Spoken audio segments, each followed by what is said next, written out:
जय माता दी फ्रेंड्स, आप सभी को नवरात्रि की हार्दिक शुभकामनाएं।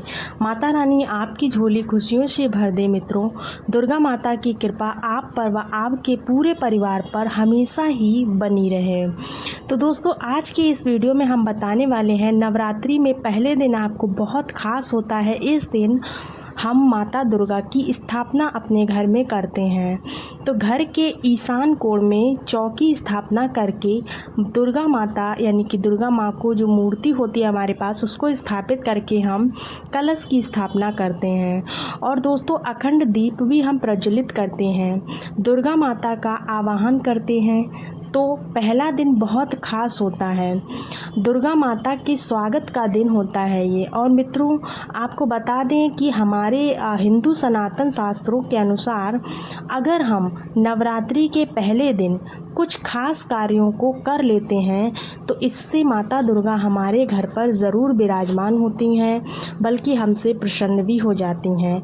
फिर हमारी जो भी पूजा होती है, प्रार्थना होती है दुर्गा माता की, उसे बहुत शीघ्र स्वीकार कर लेती हैं और हमारे जीवन में आने वाली समस्त परेशानियों को दूर करती हैं, सारी मनोकामनाओं को पूर्ण करती हैं।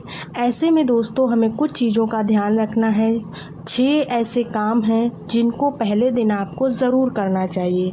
तो वो कौन से काम हैं उसके बारे में ही हम इस वीडियो में बात करने वाले हैं।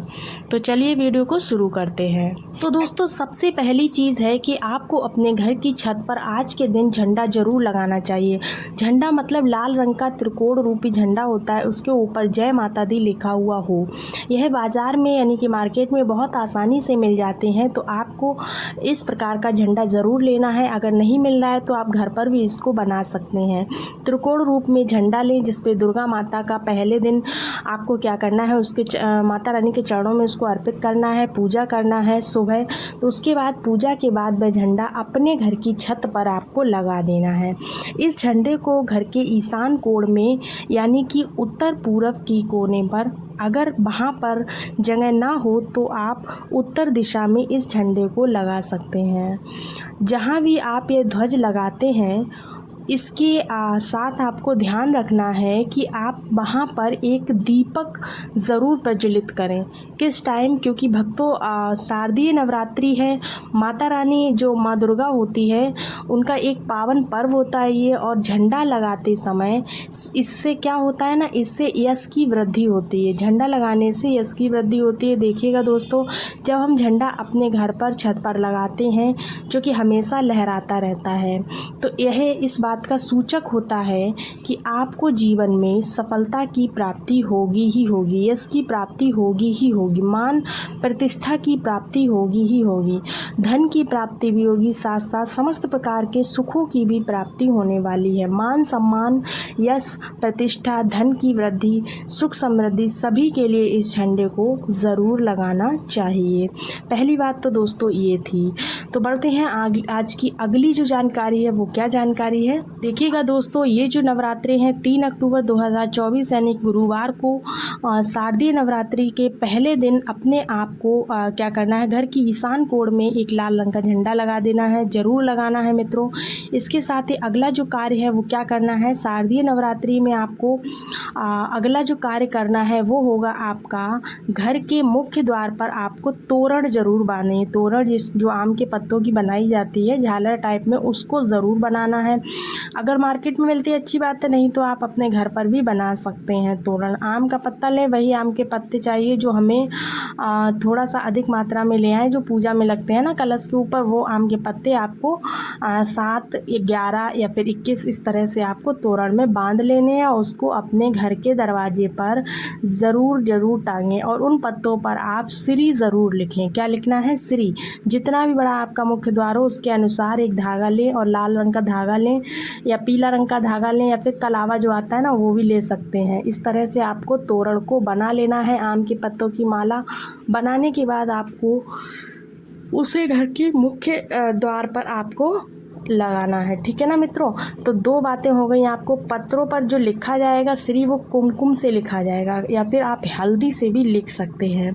इससे क्या होगा ना, जब भी आप किसी दरवाजे पर कहीं भी तोरण लगा हुआ देखते हैं तो आपको क्या लगता है ना कि पहले ही सूचना में यह लगता है कि इस घर में कोई शुभ कार्य या मांगलिक कार्य हो रहा है।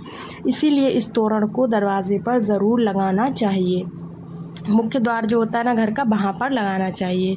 बढ़ते हैं अगली जानकारी की तरफ। तो दोस्तों अगला जो तीसरा कार्य है वो हमें क्या करना है, तो तीसरा कार्य नवरात्रि में ज़रूर करना चाहिए मित्रों। वो क्या है, वह है अखंड दीप का प्रज्वलित करना। यानी कि अखंड दीप आपको प्रज्वलित करना चाहिए। अगर घर में हम अखंड दीप प्रज्वलित करते हैं तो अखंड दीप प्रज्वलित करने से मन की जो भी कोई भी इच्छा होती है आपकी, अगर आप सोचकर और मन में धारण करके ही अखंड दीप को प्रज्वलित करते हैं तो आपकी वो इच्छा मनोकामना ज़रूर पूरी होती, बहुत शीघ्र ही पूर्ण हो जाती है। लेकिन इसके अलावा दीप इस बात का भी प्रतीक है कि आपके घर में किसी भी प्रकार की नेगेटिव एनर्जी प्रवेश नहीं करेगी। यानी कि नवरात्रि में नेगेटिव एनर्जी प्रवेश नहीं करेगी। मन से घर से हर तरह से नेगेटिव एनर्जी को ये दूर करता है। दीपक जो है इसलिए अखंड दीप शारदीय नवरात्रि में पहले दिन से लेकर आपको 9वीं तिथि तक प्रज्वलित किया जाता है। ठीक है, जिससे कि आपको शुभता का घर में वास हो जाता है, पॉजिटिव एनर्जी का वास होता है। किसी भी प्रकार की कोई भी ऊपरी बाधा का आपको कोई भी डर बाधा नहीं रहती है। ये सुख समृद्धि धन वैभव की प्राप्ति भी करवाता है। और दोस्तों आपको बता दें कि दुर्गा माता वहीं पर वास करती हैं जहां पॉजिटिव एनर्जी रहती है। नेगेटिव एनर्जी वाले घर में माता रानी वास नहीं करती हैं।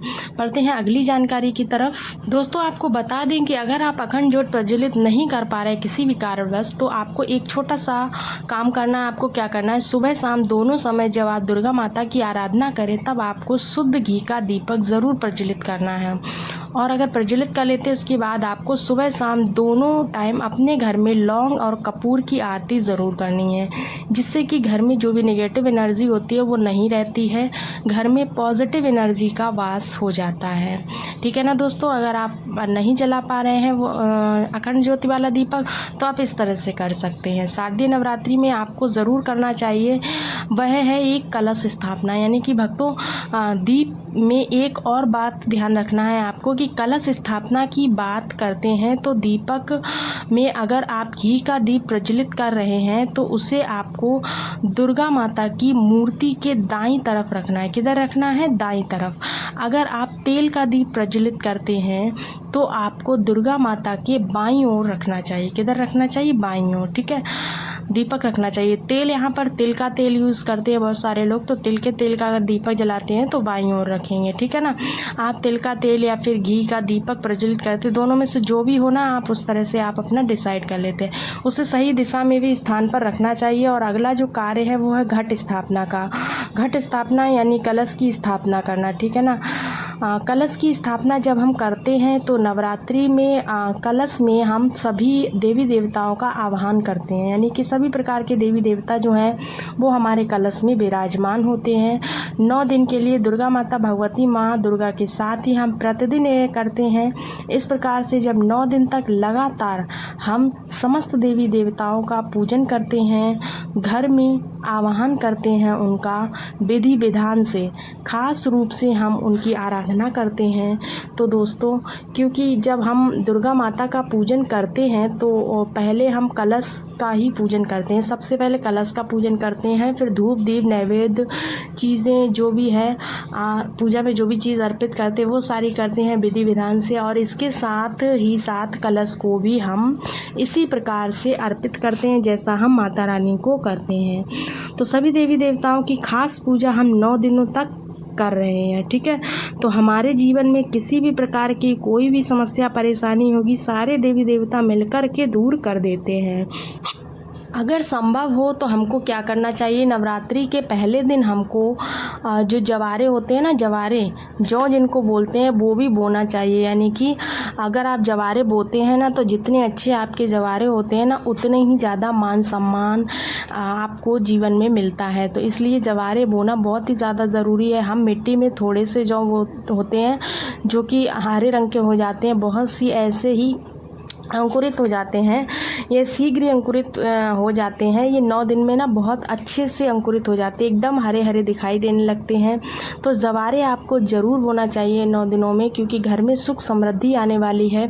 हमारे घर में भगवती माता विराजमान है, इसका ये प्रतीक होते हैं।